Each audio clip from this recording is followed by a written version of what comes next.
Sha-na-na-na-na-na-na-na, sha-na-na-na-na.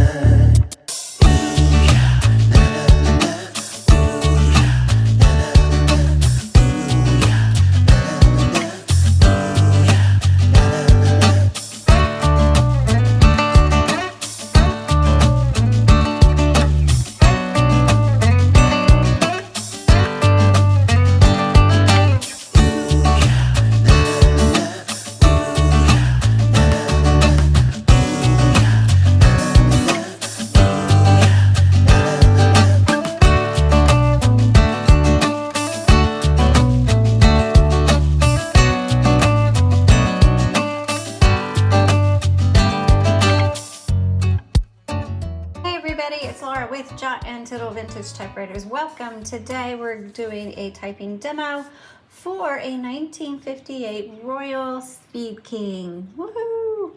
It has the same body as the Royal Quiet Deluxe, and actually pretty much operates the same way. The keys slightly different. The keys are different on this. The Royal Quiet Deluxe has kind of like flat keys. This one has the thick plastic keys, but really looks just like a Royal Quiet Deluxe. So let's go ahead and take a look at how to use this typewriter. So we're going to start back here, and for the first thing, this top part where it says Speed King on it, just flip that back, and here you'll see your tab sets. So you just press and drag where you want those tabs to be set, okay? So that's what the tab is for. Your magic margins. So on a lot of typewriters, you kind of also drag for your margins, but in this case, you have these levers. And so to do that, you put your carriage where you want it, and I have it pretty narrow, so we'll release that. So right now my margin is right there. It's really narrow. I want to bring it out. To do that, I'm going to hold this red lever down on the right side, and it says magic margin. Hold it down. At the same time, I'm going to release the carriage, and you do that with this silver lever, and it's on each side, and I'm going to move it to where I want it and then release them both. And so now my margin is out here. Now if I want to go inward, I just move the carriage to where I want and then press the lever, and you'll hear it click. Okay, so to go out, you have to hold it down while releasing the carriage. To go in, you just pick your spot and press the lever. Okay, I'm gonna move it out just a little bit. Same with this side. Let's say right now the margin's right here. Let's say we want to go this way. I hold the left lever down while releasing the carriage, and we're going to move out, and I'll release it. And now my margin is here. To bring it in, I'll just put it right there. Hit that lever, you'll hear it click. So I know I skipped over one thing. This is your carriage. To release your carriage, there is the little silver levers right here on either side behind the roller handle.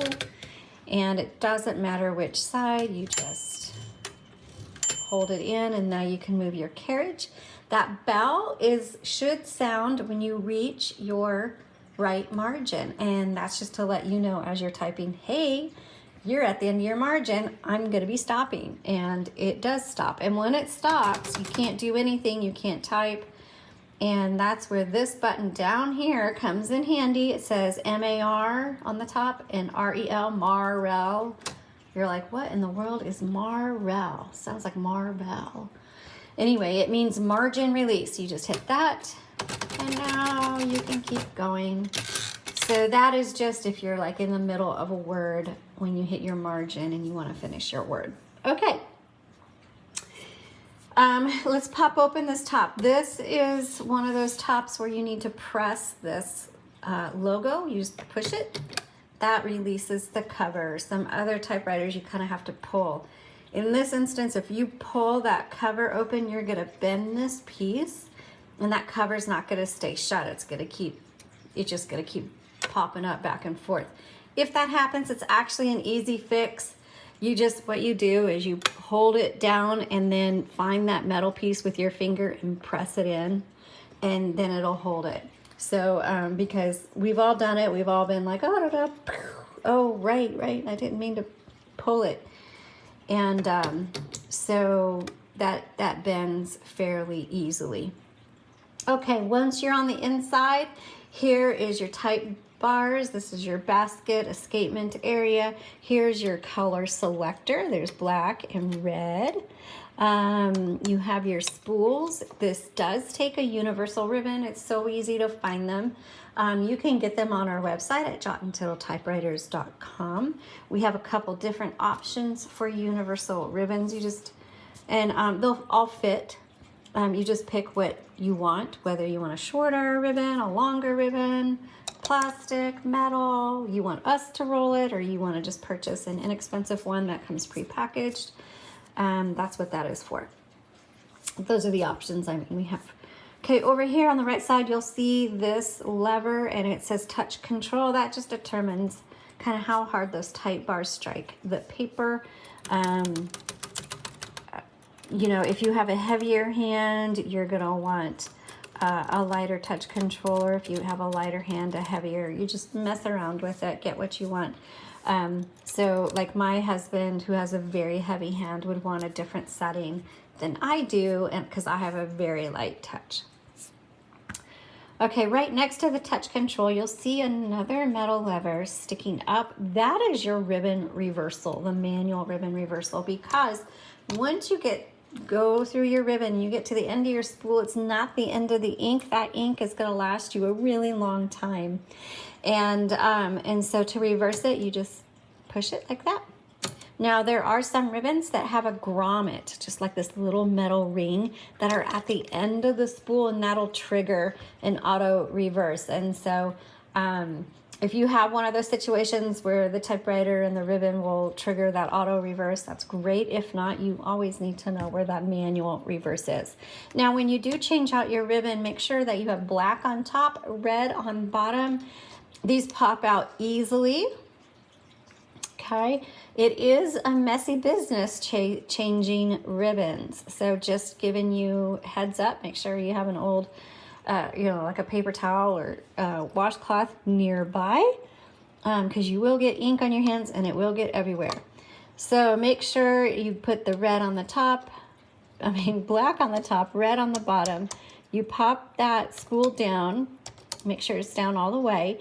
And then I have an up-close photo of this area right here to kind of help you guide through what your ribbon should look like. It's kind of difficult to show you on video because my hands get in the way, but there is a slit right up here. And so you'll have to slide that ribbon down through that slit, probably actually go behind and up and over that slit.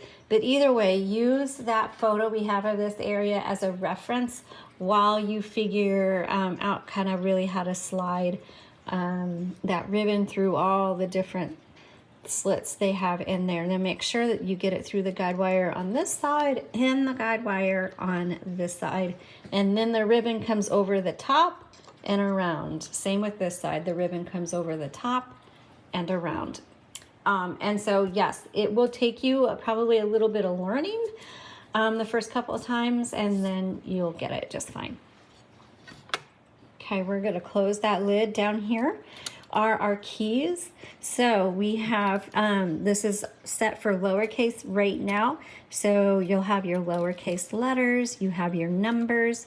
Then when you hit your shift key, that'll give you uppercase, and it'll let you use the symbols. Now you have your shift lock is the smaller button.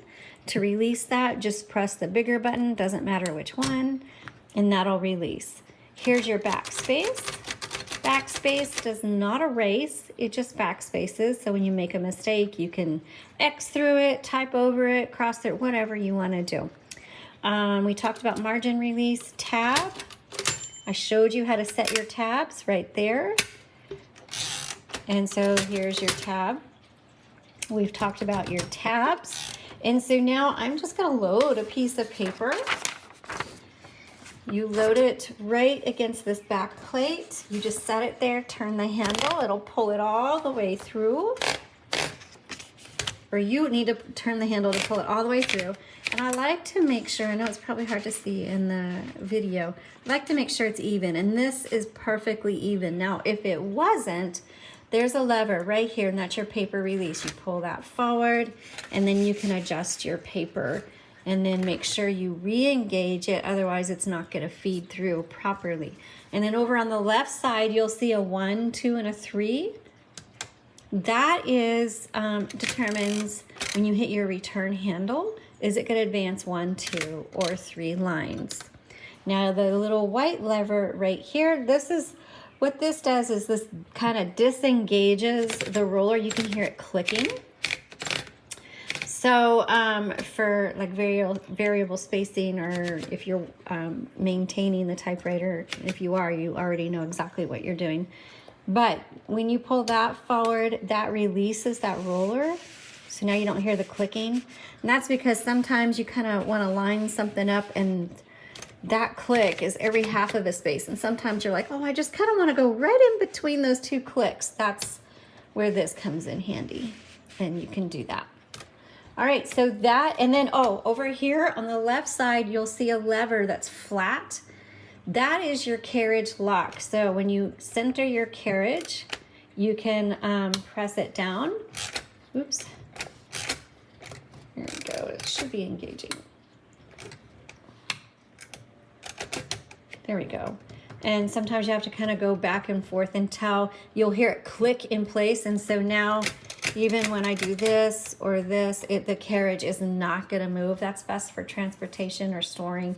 So when you do order, if you don't have one and you order a typewriter and you can't figure out why your carriage isn't moving, go over to the left side, flip it upwards, and unlock your carriage. Okay, so that is how you use a Royal Speed King. By the way, back here is your serial number. It's underneath the carriage on the top left side, and you can go to typewriterdatabase.com and you can look up what year your Speed King is. Thanks so much for watching. You all have a blessed day.